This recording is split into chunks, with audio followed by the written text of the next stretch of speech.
Hello students, कैसे हैं आप सभी।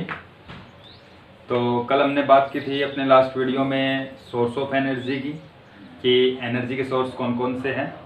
आज हम पढ़ने वाले हैं कि जो एनर्जी के सोर्सेज हैं उनको कितने पार्ट्स में डिवाइड किया गया है या कितने टाइप्स के सोर्स ऑफ एनर्जी होते हैं।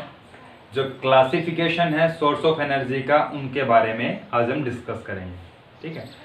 तो हमें पता है कि एनर्जी जो मिलती है जिससे भी आपको, उसका एनर्जी का सोर्स होता है, और अलग अलग टाइप की एनर्जी हमें अलग अलग उससे मिलती है, सोर्सेज से।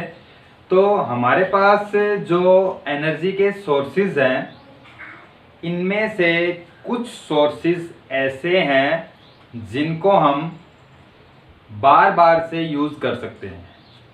रिन्यू, दोबारा से उसको आप यूज़ कर सकते हो, अगेन एंड अगेन। या हम कहें कि वो सोर्सेज जिनको हम एक लंबे समय तक यूज़ कर सकते हैं, जिनके ख़त्म होने की जो लिमिट है वो काफ़ी ज़्यादा है, या हम ये कहें कि बहुत ही बड़ा सोर्स है एनर्जी का। तो ऐसे सोर्सेज जो लंबे समय तक चल सकते हैं, जो लिमिटेड अमाउंट में नहीं हैं, तो ऐसे सोर्सेज, और कुछ ऐसे सोर्सेज हैं जो बहुत ही लिमिट अमाउंट के अंदर, बहुत ही कम अमाउंट के अंदर अभी हमारे पास मौजूद है, और अगर हमने कुछ सालों तक उनका इस तरीके से यूज़ किया तो कुछ सालों बाद वो जो है एनर्जी के सोर्सेज वो ख़त्म हो जाएंगे। ठीक है। जैसे पेट्रोल, डीजल, एलपीजी गैस, ये सभी चीज़ें क्या है, हमारे पास एक फिक्स अमाउंट में है अर्थ के अंदर, और नई ये बन नहीं रही। ठीक है। तो अगर हम जिस रेट से आज इसका यूज़ करते जा रहे हैं तो कुछ समय के बाद में ये सारी चीज़ें ख़त्म हो जाएंगी, है ना। तो हम एनर्जी के सोर्सेज ऐसा अल्टरनेट मेथड ढूंढ रहे हैं कि जो आपके पास ऐसा सोर्स ऑफ एनर्जी जो लंबे समय तक चल सके, जैसे सोलर एनर्जी हो गई, विंड एनर्जी हो गई, है ना। तो इस तरीके से इनको क्लासिफाई किया गया है सोर्स ऑफ एनर्जी को। तो कौन कौन से टाइप्स है उनका डिस्कस हम करते हैं। तो टॉपिक है हमारा classification of source of energy. Source of energy, तो इसमें हमारे पास फर्स्ट है रीन्यूएबल सोर्स, या हम कहें इनएग्जॉस्टिबल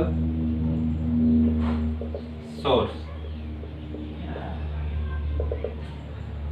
रीन्यूएबल सोर्स या इनएग्जॉस्टिबल सोर्स क्या है, नाम से हमें पता चल रहा है। यहाँ पे री मतलब दोबारा से, न्यू और एबल, दोबारा से, न्यू मतलब नया, एबल मतलब प्राप्त किया जाता है। तो हमारे पास एनर्जी के वो सोर्सेज जिनको हम कुछ समय के बाद में दोबारा से रिन्यू कर सकते हैं, अगेन एंड अगेन उनको यूज किया जा सकता है, अगेन एंड अगेन उनको रिन्यू किया जा सकता है, ऐसे सोर्स ऑफ एनर्जी को हम बोलेंगे रीन्यूएबल सोर्स ऑफ एनर्जी या इनएग्जॉस्टिबल सोर्स ऑफ एनर्जी। मतलब जिनका खत्म होने में काफी ज्यादा साल लगेंगी, ऐसे सोर्स ऑफ एनर्जी को हम रिन्यूएबल सोर्स ऑफ एनर्जी बोलेंगे, और जिनके खत्म होने के चांसेस बहुत ही कम है। जैसे हमारे पास इसमें हम लिखते हैं renewable source of energy, A source of energy, A source of energy which can renewed again and again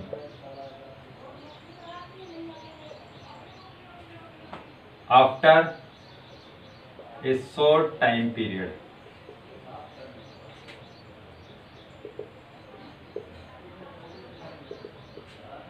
कुछ समय के अंतराल के बाद में उनको दोबारा से रिन्यू किया जा सकता है, ऐसे सोर्स ऑफ एनर्जी को हम क्या बोलेंगे, renewable source of energy. Example इसका क्या देंगे हम, तो एग्जाम्पल में हम लिखेंगे जैसे विंड एनर्जी, सोलर एनर्जी,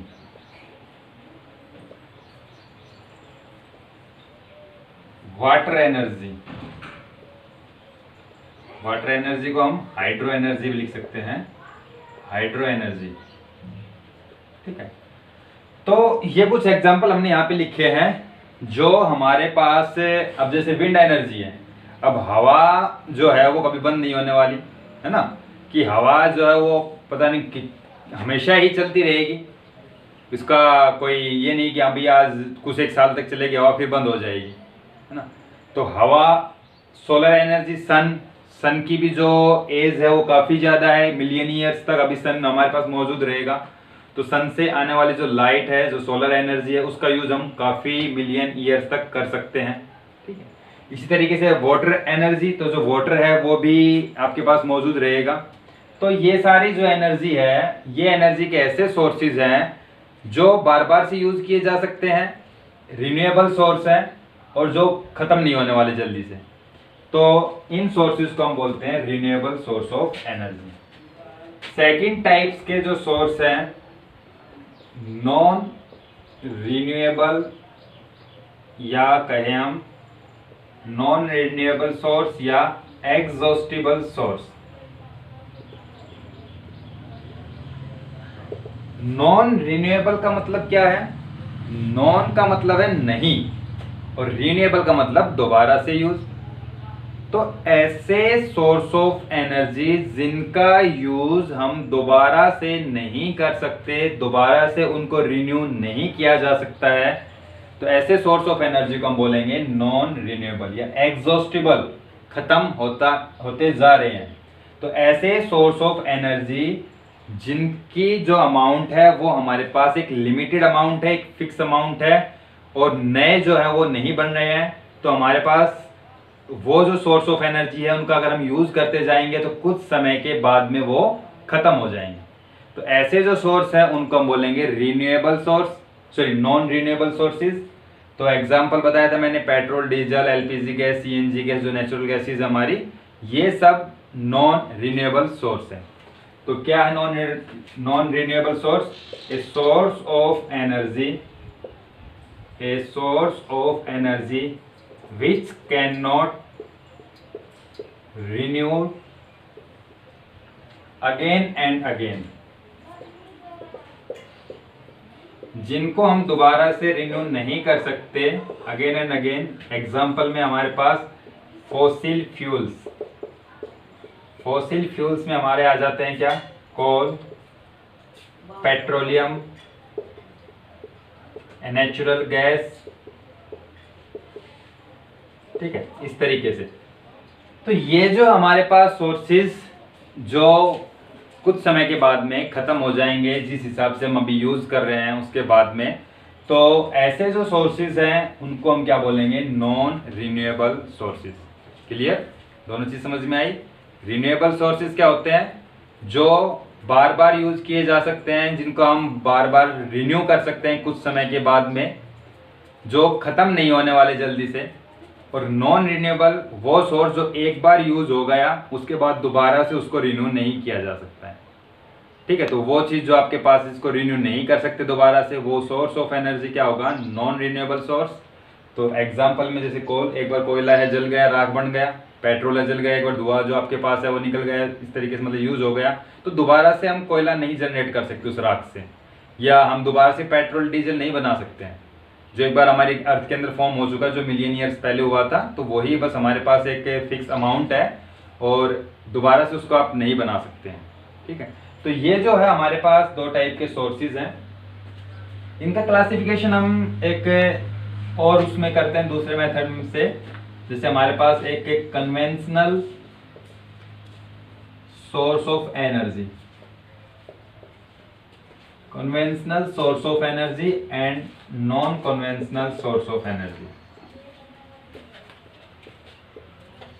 ये दो टाइप के सोर्सेज हमारे पास डिफाइन कर सकते हैं हम। कन्वेंशनल सोर्स ऑफ एनर्जी क्या होता है?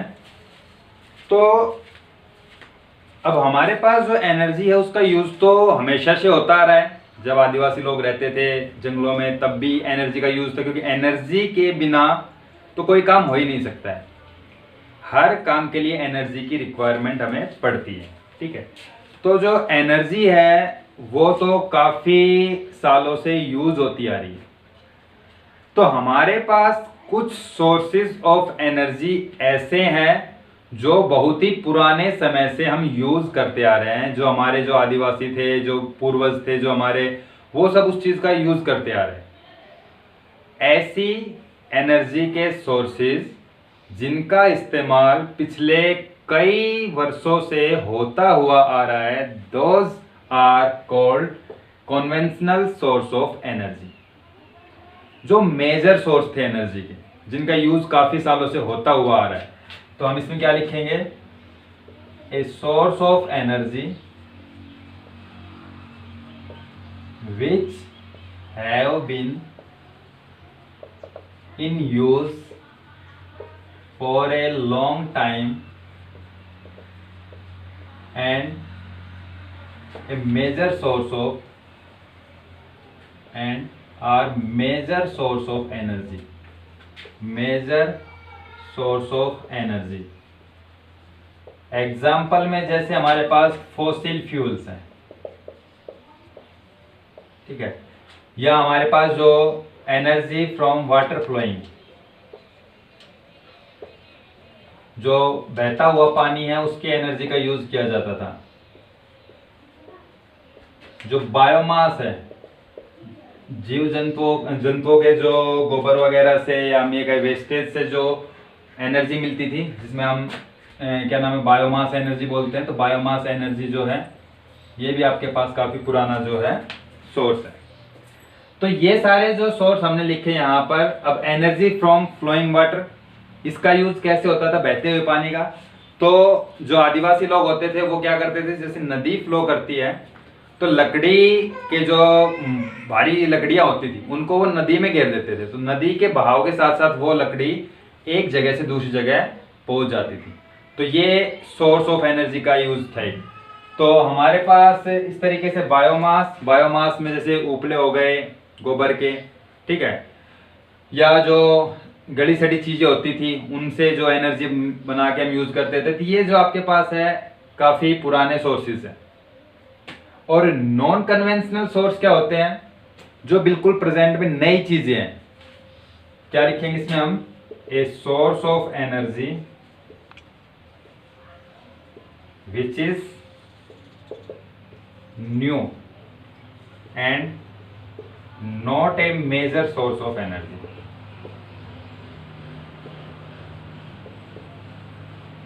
एग्जाम्पल जैसे wave energy, tidal energy, geothermal energy,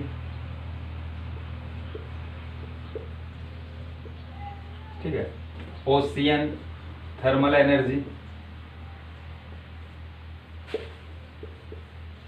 ये सारे हमारे पास वो एग्जाम्पल हैं सोलर एनर्जी इसमें।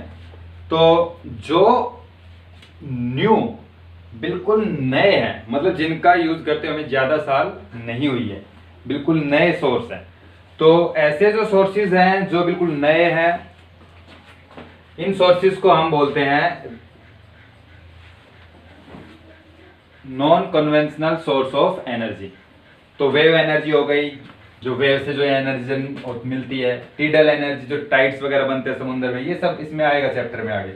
जियोथर्मल एनर्जी, अर्थ के अंदर जो नीचे से जो एनर्जी प्राप्त की जाती है। ओशियन, समुद्रों से जो मिलती है एनर्जी। तो ये सारी जो एनर्जी है ये आपके वो सोर्स हैं जो बिल्कुल नए डिस्कवर किए गए हैं और जो मेजर सोर्स नहीं है। मेजर मतलब इनसे हमारी जो एनर्जी की रिक्वायरमेंट है उनकी पूर्ति नहीं होती है। हमें जो डेली लाइफ में जो एनर्जी चाहिए काम करने के लिए, या हमारे जो रिक्वायरमेंट है घरों के अंदर या इंडस्ट्रीज के अंदर जो भी एनर्जी की ज़रूरत है, तो ये जो सोर्सेज है इनसे वो ज़रूरत पूरी नहीं होती है। बहुत ही कम एनर्जी हमें इनसे मिल पाती है। जबकि जो कन्वेंशनल सोर्स है ये हमारे पास एनर्जी के मुख्य जो सोर्स हैं, जो मेजर सोर्स है वो है। मोस्टली एनर्जी की जो हमारे पास पूर्ति हो रही है वो हमारे पास कन्वेंशनल सोर्स से हो रही है। लेकिन हम एक अल्टरनेट मेथड ढूंढ रहे हैं कि कल को ये जो चीज़ें हैं कन्वेंशनल सोर्स से, फॉसिल फ्यूल्स है, पेट्रोल, डीजल, ये सब चीज़ें नहीं रहेगी तो फिर हम एनर्जी कहाँ से प्राप्त करेंगे, तब एक समस्या बन जाएगी।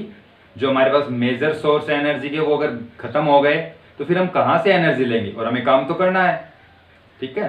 तो उसके लिए फिर हम नई जो सोर्स ऑफ एनर्जी की डिस्कवरीज कर रहे हैं, ढूंढ रहे हैं कि कौन सा वे, किस तरीके से हम नई एनर्जी जनरेट कर सकते हैं, या जो नई एनर्जी जो आपके पास वो सोर्स कौन सा है, जो सोलर एनर्जी है, न्यू डिस्कवरी है, उसका यूज करके हम इलेक्ट्रिसिटी जनरेट कर रहे हैं, ठीक है। विंड एनर्जी है, उसका यूज करके हम इलेक्ट्रिसिटी जनरेट कर रहे हैं। तो ये जो आपके पास है सोर्स ऑफ एनर्जी के टाइप्स है, ठीक है। तो आपको इसमें टाइप्स में इतना करना है, ये क्लासिफिकेशन है। इसके बाद में हम नेक्स्ट पढ़ेंगे फॉसिल फ्यूल्स, उसके टाइप्स, उनका यूज, एडवांटेजेस, डिसएडवांटेजेस। तो ये चीज समझ में आ गई। Renewable source, non renewable source, conventional source, non conventional source, ठीक है। तो आपको इसको नोट करना है, इसको नोट कर लीजिए।